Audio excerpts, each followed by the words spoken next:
আসসালামু আলাইকুম। সবাই কেমন আছেন? আশা করছি সবাই সুস্থ আছেন, ভালো আছেন। আলহামদুলিল্লাহ আমরাও ভালো আছি।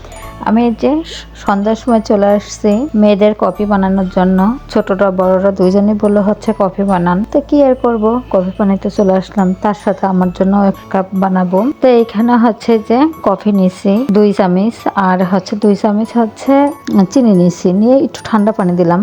ঠান্ডা পানিটা দিয়ে একটু হচ্ছে গোলায় নিচ্ছি। নিয়ে চামচটা উঠায় রেখে তারপরে হচ্ছে হ্যান্ড ব্লেন্ডারটা দিয়ে আমি একটা লাগাই নেব। যেহেতু মগটা একটু ছোট আর 2টা দিলে তো ধরবে না, সেজন্য আমি একটাই লাগিয়ে নিছি। নিয়ে হচ্ছে এই যে এভাবে করে নিই। একটু ফোম করে নিচ্ছি। একটু ফোমি হলে কফিটা খাইতে অনেক মজা হয়।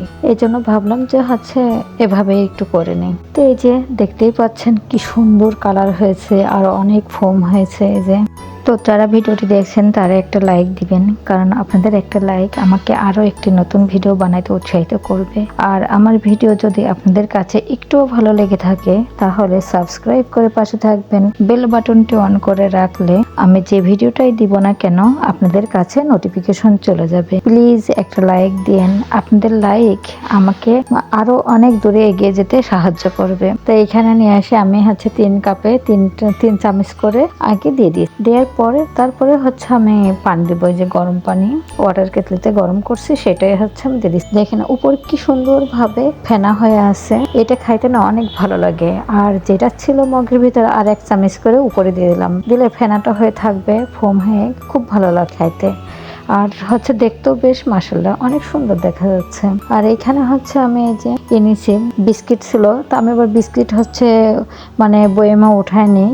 এভাবে করে কোটার ভিতরে করে রেখে দিয়েছি।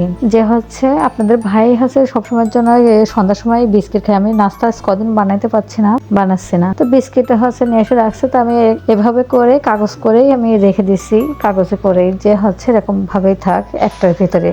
এই ডিব্বাটা বেশ বড়, এই জন্য আমি এটার ভিতরে এমন করে রেখে দিছি। যাই হোক, ওটা হচ্ছে মেয়েরা খাওয়ার পরে এটা কিন্তু হচ্ছে পরের দিন সকালে আপনাদের ভাইয়ের জন্য হচ্ছে রুটি বানিয়ে দিছি। উনি খেয়ে বাইরে গেছে।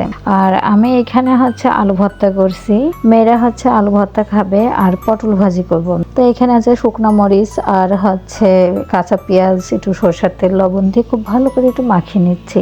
আর আমরা কিন্তু একটু হচ্ছে মরিচটা একটু বেশিই খাই। আর যেহেতু আলু ভর্তা যে ভর্তাই হোক না কেন একটু ঝালটা যদি বেশি হয় না তাহলে তো কিন্তু খাইতে খুব ভালো লাগে। আর যেহেতু আরো শুকনা মরিচ, এটা তো কোনো কথা নেই, খুব ভালো হবে। আর এখানে হচ্ছে আমি এই যে দিয়ে দিয়েছি, এখানে হচ্ছে পটল ভাজি করব। তা পটলের জন্য আমি আবার গোশ ভিজাইছি। গোশের ভিতরে চর্বি ছিল, সেই চর্বিগুলো নিয়ে ছোট ছোট করে কেটে আগে হচ্ছে হলুদ লবণ একটু হচ্ছে শুকনো মরিচের গুঁড়া দিয়ে একটু ভালো করে সবকিছু দেওয়ার পরে আমি হচ্ছে ওটা ভেজে ভালো করে সিদ্ধ করে নিয়ে ভেজে ওই যে উঠাই ফেলছি। ওঠানোর পরে আমি এখানে পটলগুলো ওই যে ধুয়ে তারপরে ঝাল পেঁয়াজ রসুন কুচি এগুলো দিয়ে দিয়েছি। দেওয়ার পরে ধুয়ে ভালো করে হচ্ছে যে তেলটা ছিল ওই তেলের ভিতরে আমি ঢেলে দিয়েছি পটলটা দিয়ে। শুধু হচ্ছে এর ভিতরে এলাচ ফল, দারচিনি, কাঁচা জিরা দিয়ে একটু ভালো করে নাড়াচাড়া করে এই যে এভাবে হয়েছে আমি নামিয়ে ফেলেছি। আর যে তেলটা ছিল সেই তেলটা একটু সেকে উঠে ফেললাম। আর এখানে হচ্ছে আমি এই যে গরুর গোশত রান্না করব। এই গরুর গোশতটা রান্না করার জন্য আমি এখানে, আর গরুর গোশত রান্না করার কথা কি বলবো, এটা তো সব আপুরাই জানে আর হচ্ছে আমার থেকে অনেক ভালো করে রান্না করে। তারপরেও আমি তো তখন ব্লগ করি, এই জন্য আমাকে দেখাইতে হচ্ছে। এখানে হচ্ছে আমি এই যে গোশতটা ভালো করে ধুয়ে নিয়েছি। ধুয়ে নিয়ে তারপরে হচ্ছে আমি এখানে আদা বাটা, রসুন বাটা, পেঁয়াজ বাটা এগুলো দিয়েছি। আর গুঁড়া দিয়েছি হচ্ছে এখানে জিরার গুঁড়া আর হচ্ছে গরম মশলা যেইটা গুঁড়া করে রাখছি সেই গুঁড়াটা দিয়েছি, শুকনো মরিচের গুঁড়া, তারপরে হচ্ছে হলুদ, এখানে হচ্ছে দারচিনি, এলাচ, লবঙ্গ এগুলো দিয়েছি গোটা, আর হচ্ছে কাঁচা জিরা দিয়েছি, পরিমাণ মতো লবণ, পরিমাণ মতো তেল দিয়ে খুব ভালো করে হচ্ছে মাখিয়ে নেব। মাখানোর পরে আমি হচ্ছে তারপরে ঢাকনা দিয়ে ঢেকে দেব। আর এটা কিন্তু আমি হচ্ছে চুলার পর দিয়ে 5টা করে, আমি 4টা থেকে 5টা হচ্ছে যেই প্রেসারের যে বাঁশিটা বাজে সেটা হচ্ছে আমি 4 থেকে 5টা করে দিই। দেওয়ার পরে যদি আলু দিই বা কচু দিই তখন হচ্ছে এই হাওয়াটা বের করে তারপরে হচ্ছে তখন দিই। যাই হোক, মাখানোর পরে আমি হচ্ছে ঢাকনাটা দিয়ে ঢেকে চুলার পরে দিয়ে দিলাম। দিয়ে আমি হচ্ছে 5টা হওয়ার পরে 5টা বাঁশি দেওয়ার পরে আমি তখন হাওয়াটা বের করলাম। করলাম। বের করে যে কচু, আমি এই যে কচুটা হচ্ছে আমি সিদ্ধ করে আগের থেকে রেখে দিয়েছিলাম আমি এসে ডিপ ফ্রিজে, খালি লবণটা দিয়েই আমি হচ্ছে সিদ্ধ করে রেখে দিয়েছি, কিন্তু বেশ কিছুদিন হয়ে গেছে। এই যে কচুটা সিদ্ধ করে আমি বেশ কিছুদিন ধরে রেখে দিয়েছি ফ্রিজে। তাই এটা ভাবছি যে আপনাদের ভাই বললো একটু কচু দিয়ে রান্না করো, তা ভাবলাম যে আজকে কচুটা দিয়ে রান্না করি। তো আমি আগে থেকে বের করে রাখছিলাম, রেখে এই যে হাওয়াটা বের করলাম, হাওয়াটা বের করে তারপরে আমি হচ্ছে দিয়ে দিলাম এর ভিতরে।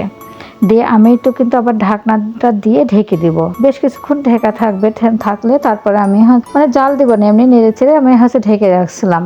পরে আমি কড়াইটা হচ্ছে চুলার পরে দিয়ে তারপরে আমি এই যে গোশটা রান্না করে রাখছি কচুটা দিয়ে, তো তারপর চুলার পরে এই যে কড়াইতে ঢেলে দিলাম। দিয়ে আমি এখানে বেশ বলকটা উঠাবো, উঠায়ে তারপরে কিছুক্ষণ বলক দিয়ে জাল দিব, জালটা দিয়ে তারপরে আমি হচ্ছে পরিমাণ মতো ঝোল মতো করে রাখবো। আর কচু যেহেতু কচুতে একটু ঝোল বেশি করে রাখতে হয়, না হলে তো এঁটে যায় আর ঘন হয়ে যাবে, এমনিতে কচু দিলে গোশটা ঘন হয়ে যাবে, এই জন্য আমি ঝোলটা একটু বেশি রাখি। যাই হোক, কচুর এই গোশ রান্নাটা কিন্তু অনেক সুন্দর হয়েছে, অনেক, আর দেখতেও কিন্তু মাশাআল্লাহ। তারপর যাই হোক, রান্না বাড়া সব কমপ্লিট করলাম, রান্নাঘরটাও গোছগাছ করলাম, গোছগাছ করে মুছে তারপরে ভাবলাম যে হচ্ছে কি আর করবো, গোসল করলাম, নামাজ পড়লাম, নামাজ পড়ে খাওয়া দাওয়া করছি, করার পরে ভাবছি যে এখন কি আর করবো, বোরকাটা বানাই। দুইটা বোরকার কাপড় অনেক দিন ধরে নিয়ে আসছি, কিন্তু বানানো হয়নি, কেটে রাখছিলাম, তো অফলাইনেই কাটা হয়েছে, শেয়ার করতে পারিনি। আর হচ্ছে আমার এগুলো আসলে মনে থাকে না, যখনই হয় তখন করতে মনে থাকে না, আর পুরোটা ভিডিও করলেও তো অনেক বড় হয়ে যাবে, এই জন্য আমি এবার হচ্ছে কিছুটা এই যে শুধু বানানোটাই হচ্ছে, তারপরেও মনে ছিল না, লাস্টের দিকে মনে হয়েছে, তো ভাবলাম একটু ভিডিওটা করি, আপনাদের সাথে একটু শেয়ার করি। তো যাই হোক, এই যে বানাচ্ছি। আর মেয়ের পড়ছিল এখানে, যেহেতু মেয়ের পরীক্ষা চলছে, তা মেয়েকে আমি বললাম তুমি আমার রুমে যাও, ও চলে গেছে আমার রুমে, ওইখানে পড়ছে, আর আমি ওর টেবিলের উপরে একটু সেলাই বোরকাটা বানিয়ে নিই, তো আপনাদের সাথে একটু শেয়ার করছি। বোরকার কাপড়টা কিন্তু অনেক সুন্দর হয়েছে, কালারটাও অনেক সুন্দর, আর পরলে কিন্তু অনেক দারুণ দেখা যাচ্ছে, আর পাতলা, অনেক সুন্দর পাতলা, বেশ ভালো হয়েছে। বানানোটাও যে খুব খারাপ হয়েছে সেটা না, যে নিজে বানাই তো, যাই হোক, যা বানাই তাই ভালো, পরের কাছ তো যাইতে হয় না, খুব ভালো, মানে নিজে বানানো যেটা ভালো হয় সেটাই মনে হয় খুবই ভালো হয়েছে। আর আসলে আপনারা দেখলেই বলবেন যে হচ্ছে, এটা বলতে পারবেন যে আসলে কেমন হয়েছে, কমেন্ট করে বলেন কিন্তু যে বোরকাটা কেমন হয়েছে। আমার কাছে তো খুবই ভালো লাগছে, আর আমি পরছিলাম, পরলে পরে খুব ভালো লাগছে, পাতলা যেমন। এই যে এখানে হচ্ছে আমি গলাটা হচ্ছে এই করে নিচ্ছি, মানে নিচেরটা, মানে নিচে ঝোল সেলাই করা হয়ে গেছে, তারপরে সাইডে মারা, মানে সাইড মারছি, সেটাও হয়ে গেছে।